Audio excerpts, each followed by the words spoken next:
올바른 지식을 따르지 않는 열심, 올바른 지식을 따르지 않는 열심이라는 제목으로 말씀 전하기 원합니다. 엘리후는 앞선 33장에서 욥을 대상으로 해서 직접적으로 많은 말을 하였습니다. 그러나 34장에서는 욥이 새 친구들과 논쟁을 하고 있는 그 장소로 많은 사람들이 몰려들게 되었는데, 거기에 몰려든 많은 청중들을 대상으로 변론을 하기 시작한다는 것입니다. 그 이유는 자신의 변론에 대해서 객관적으로 인정받기 위해서 그곳에 모인 청중들을 배심원으로 끌어들이고 있다는 것입니다. 2절 말씀해 보시면, 지혜 있는 자들아 내 말을 들으며 지식 있는 자들아 내게 귀를 기울이라 라고 말을 하고 있습니다. 지혜 있는 자들과 지식 있는 자들아라는 이 말은 똑같은 거기에 모여있는 청중들을 가리키고 있습니다. 즉 세상적으로 살아오면서 지금까지 올바른 결정을 통해서 그 사람으로서의 바른 길을 살아온 사람들아라는 그런 의미를 지니고 있다는 것이죠. 이처럼 엘리후가 욥에게 직접적으로 변론하다가 변론의 대상을 그곳에 모인 많은 청중들을 대상으로 바꾼 이유가 있습니다. 그것이 무엇이냐면, 엘리후가 하는 많은 변론에 대해서 욥이 자신의 말을 잘 받아들이지 않는다라고 판단하였기 때문입니다.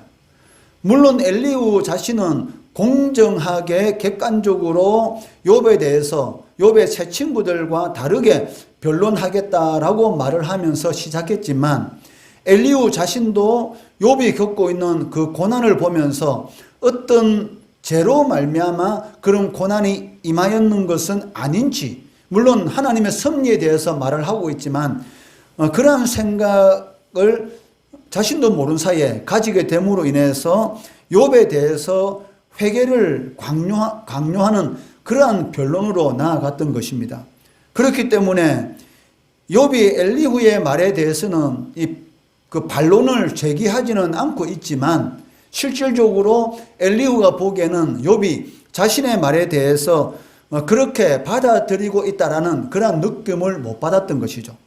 그렇기 때문에 이제는 그 자리에 모인 많은 청중들을 대상으로 해서 자신이 공정하고 객관적으로 욥에 대해서 진실을 말하고 있다라는 것을 증명을 받기를 원하는 그런 마음으로 이제는 욥이 아니라 그곳에 모인 많은 사람들 대상으로 변론을 하기 시작한다는 것입니다. 엘리후는 지혜롭게 판단할 수 있는 청중들을 향해서 자신의 말에 귀를 기울여 달라라고 요청하고 있고, 자신이 하는 이러한 변론들을 통해서 선과 악을 가리자라고 제안하고 있습니다.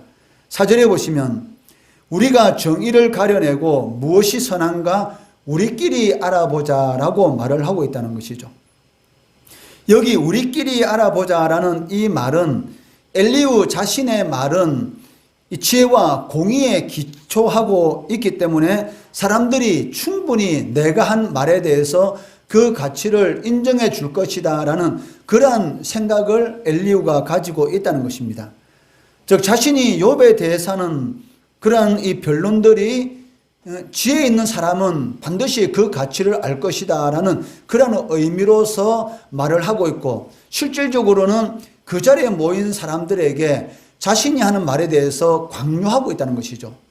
왜? 당신들이 지혜 있는 사람이라면은 내가 지혜롭게 하는 말에 대해서 당연히 인정해야 된다라는 그러한 그 숨은 뜻이 있다는 것입니다. 그러나 엘리후의 이 말은 교만의 참말입니다. 왜냐하면 인간이 하나님의 모든 섭리에 대해서 어떻게 알 수 있겠습니까? 하나님의 섭리에 대해서 피조물이 하나님이 하시는 그런 모든 일에 대해서 안다는 것은 불가능합니다. 그런데도 불구하고 엘리후는 뭐라고 말합니까? 우리가 정의를 가려내고 우리끼리 알아보자. 우리끼리 알아본다고 해봤자 그 피조물 수준에서만 이해할 수 있다는 것이죠. 하나님의 섭리에 대해서 인간이 완전히 아는 것은 불가능하다는 것입니다. 그런데도 불구하고 마치 엘리후는 하나님의 섭리에 대해서 다 알고 있는 것처럼 말을 하고 있다는 것입니다. 이러보건대 엘리후도 욥의 세 친구들과 마찬가지로 똑같은 그러한 잘못을 범하고 있다는 것이죠. 하나님의 섭리에 대해서 제대로 알지 못하면서 눈에 보이는 그 현상을 가지고 판단하고 자신이 가지고 있는 경험과 지식으로 상대방을 정죄하고 판단하려고 하는 그러한 모습을 엘리후도 보이고 있다는 것입니다. 이어서 엘리후는 욥이 이전에 한 말들을 인용하고 있는데 크게 네 가지로 요약할 수가 있습니다. 이전에 욥이 어떤 식으로 말을 했는가 네 가지로 엘리후가 요약하고 있는데 첫 번째는 욥이 자신에 대해서 어렵다라고 말을 한 것이고, 두 번째는 자신이 의로운데도 불구하고 하나님께서 자신의 의에 대해서 제하여 버렸다라는 것이고, 세 번째는 자신은 정직한데도 불구하고 하나님께서 자신을 거짓말쟁이로 취급하였다는 것이고, 네 번째는 자신은 허물이 없는데도 불구하고 하나님께서 자신에게 불치병을 주었다라는 것이죠. 이것이 지금까지 욥이 한 말이었다라고 엘리후는 욥의 말을 인용하고 있습니다. 5절 6절 말씀해 보시면 욥이 말하기를 내가 의로우나 하나님이 내 의를 부인하셨고 내가 정당함에도 거짓말쟁이라 하였고 나는 허물이 없으나 하살로 상처를 입었노라 하니, 즉 엘리후가 이전에 욥이 한 말을 이렇게 요약해서 5절 6절에서 말을 하고 있다는 것이죠. 자신은 정직한데 하나님께서 나에게 화살을 쏘아서 이처럼 극도의 고난을 겪도록 하셨다라고 욥이 말을 했다는 것입니다. 이 말은 엘리후로 하여금 욥의 세 친구보다 더 강한 그러한 비난의 말을 하도록 하는 것을 볼 수가 있습니다. 7절에 보시면 어떤 사람이 욥과 같으랴 욥이 비방하기를 물 마시듯 하며 라고 엘리후가 욥에 대해서 말을 하고 있습니다. 이 말은 무슨 말입니까? 욥처럼 하나님에 대해서 집요하게 대항하는 자가 없다라는 그러한 뜻도 가지고 있고, 또 욥이 비방하기를 물 마시듯 한다라는 이 말은 욥이 하나님에 대해서 결코 내뱉을 수 없는 그러한 그 비웃음과 조롱을 마치 물 마시듯 하나님 앞에 대수롭지 않게 내뱉고 있다라는 그런 의미를 가지고 있다는 것이죠. 엘리후의 이 말은 욥의 세 친구들이 욥에 대해서 비난한 그 말보다는 더 센 강도로서 욥을 비난하고 있다는 것입니다. 사실 엘리후가 지금 하고 있는 이 말, 욥이 비방하기를 물 마시듯 한다라는 이 말은 이미 그 엘리바스에 의해서 사용되었던 말입니다. 저 욥의 친구인 엘리바스가 욥에 대해서 한 말이었습니다. 욥기 15장 16절 말씀해 보시면 하물며 악을 저지르기를 물마심 같이 하는 가증하고 부패한 사람을 용납하시겠느냐. 즉 엘리바스라는 친구는 욥에 대해서 물 마시듯이 이 악을 저지른다라고 이렇게 비난하면서 하나님께서 어떻게 이러한 사람을 용납하겠느냐라고 말을 했다는 것이죠. 그렇지만 엘리바스의 이 말과 엘리후가 지금 하는 이 말 비난에는 강도의 차이가 있다는 것입니다. 엘리바스는 그냥 욥을 향해서 악을 행하기를 물 마시듯 한다라고 비난했다면은 엘리후는 하나님을 조롱하고 저주하는 일을 주저없이 행하는 자다라고 사람들 앞에 고발하고 있다는 것이죠. 그러니까 엘리후의 비난의 강도가 욥의 세 친구보다는 더 세게 비난하고 있다는 것을 우리는 보게 됩니다. 이러한 엘리후의 표현은 이전에 욥을 공박했던 세 친구들과 동일하게 욥이 지금 고난을 당하고 있기 때문에 이 고난이 욥이 지은 그 죄로 말미암아 그런 고난을 받을 것이다 라는 그러한 생각이 엘리후의 그 마음속에도 있다는 것이죠.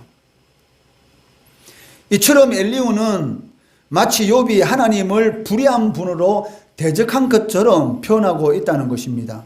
하지만 욥이 하나님을 비방하였다든지 또 하나님의 공의로우심에 대해서 믿지 못하고 거기에 대해서 소망을 저버리고 하나님을 저버린 적은 욥은 없습니다. 인간이 겪을 수 있는 극도의 고난 가운데 있으면서도 불구하고 자신의 고통과 자신의 괴로움 때문에 하나님 앞에 탄식하고 하소연했지만 하나님에 대해서 직접적으로 하나님을 비방했다든지 하나님 앞에 믿음을 버렸다든지 그러한 경우는 없었다는 것이죠. 이미 앞에서 우리들이 살펴보았지만 욥은 하나님만이 자신의 이 고통 가운데서 건져내 주실 분이다라는 그러한 믿음을 가지고 끝까지 견디면서 또 너무나 고통스러울 때는 하나님 앞에 탄식하고 하소연하는 것을 보았다는 것입니다. 그렇기 때문에 엘리후가 욥을 공박하는 것처럼 마치 욥이 하나님을 불의한 분으로 대적했다라는 것은 아니라는 것이죠. 그런데도 엘리후는 욥에 대한 공정함 그리고 객관적인 태도를 버리고 거세게 비난하고 있다는 것입니다. 그 이유가 무엇일까요? 엘리후가 처음 시작할 때는 하나님의 섭리로 인해서 욥이 고난을 받을 것이다 라고 말은 했지만 그 마음속에는 욥이 어떤 죄가 있기 때문에 이러한 고통을 당하고 있을 것이다 라는 그러한 생각이 들었고 그것 때문에 지금 욥을 거세게 비난하고 있는데 이렇게 엘리후가 객관적이지 못하고 공정하지 못한 이런 자세를 가지고 욥을 비난하게 된 그 이유가 무엇이겠습니까? 그것은 그 하나님에 대한 올바른 지식을 따르지 않는 그 하나님에 대한 지나친 열심 때문이죠. 그러니까 하나님이 어떤 분이신가를 제대로 알아야 되는데 하나님에 대한 올바른 지식을 가지지 않고 자신의 생각으로 하나님에 대한 열심을 가지고 있으니까 결국은 상대방을 함부로 정죄하고 판단하는 그러한 일이 일어나는 것을 보게 된다는 것입니다. 우리도 어떤 일을 할 때에 그 상대방을 곤란하게 만드는 경우가 있잖아요. 같이 모여서 어떤 일을 할 때에 상대방을 가장 힘들게 하는 사람이 어떤 사람입니까? 모르면서 열심을 가지고 있는 사람. 알고 열심을 가지고 있으면은 다른 사람에게 좋은 영향력을 미칩니다. 그런데 모르면서 자신의 열심을 가지고 무조건 일을 하다 보니까 결국은 그 일이 어때요? 더 힘들어지는 그러한 일을 겪는 그러한 경우도 많이 있다는 것이죠. 알지 못하는 열심, 이것이 문제를 일으키는 그러한 경우를 많이 볼 수가 있다는 것입니다. 올바른 지식을 따르지 않는 그런 하나님에 대한 열심 때문에 결국 엘리후도 욥을 정죄하는 욥의 세 친구들과 똑같은 그러한 말을 하고 있다는 것이죠. 엘리후는 욥이 자신의 의에 대해서 주장하는 것을 마치 하나님의 의를 훼손하는 것처럼 보았다는 것입니다.